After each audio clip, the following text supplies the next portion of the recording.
સુરતના રાંદેર વિસ્તારમાં જમીન લે વેચનો ધંધો કરતા યુવકને 5 લાખ રૂપિયા વ્યાજ પેટે આપી માત્ર 5 વર્ષની અંદર 36 લાખ રૂપિયા સુધીની વસૂલાત કરી વધુ રૂપિયા માટે ઉઘરાણી કરતા વ્યાજખોરની રાંદેર પોલીસે ધરપકડ કરી છે। રાજ્યમાં સામાન્ય નાગરિકોને ઊંચા વ્યાજે રૂપિયા આપી શોષણ કરતા વ્યાજખોરો સામે કડક કાર્યવાહી કરવા માટેના આદેશ રાજ્ય સરકાર દ્વારા આપવામાં આવ્યા છે।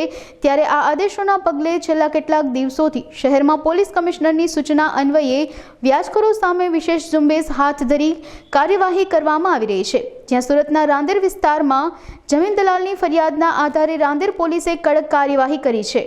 રાંદેર પોલીસ સ્ટેશનમાં એક વ્યાજખોરો બાબતનો ગુનો દાખલ કરવામાં છે। હાલમાં પોલીસ મહાનિર્દેશક શ્રી અને પોલીસ કમિશનર સાહેબશ્રીની સૂચના મુજબ અત્યારે વ્યાજખોરોના વિરુદ્ધમાં ઝુંબેશ ચાલુ છે।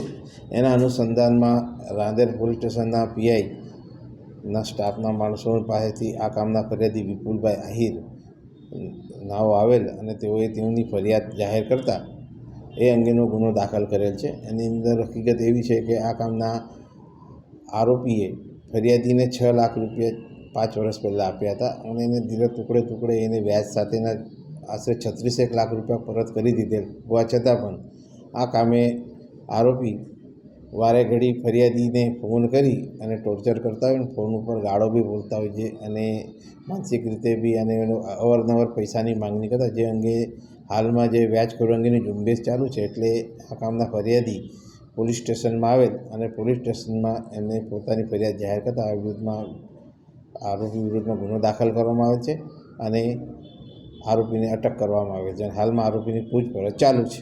એનો ચક્રુતિ વ્યાજ હોય ને, આ લોકોનું વ્યાજ ઉપર વ્યાજ ચાલતું હોય એટલે તમે હપ્તો ચૂકી જાઓ એટલે એનું વ્યાજ પાછા એ લોકો એના ઉપર વ્યાજ ગણે, એવી અત્યારે મોડસ ઓપરેટિંગ ચાલે છે।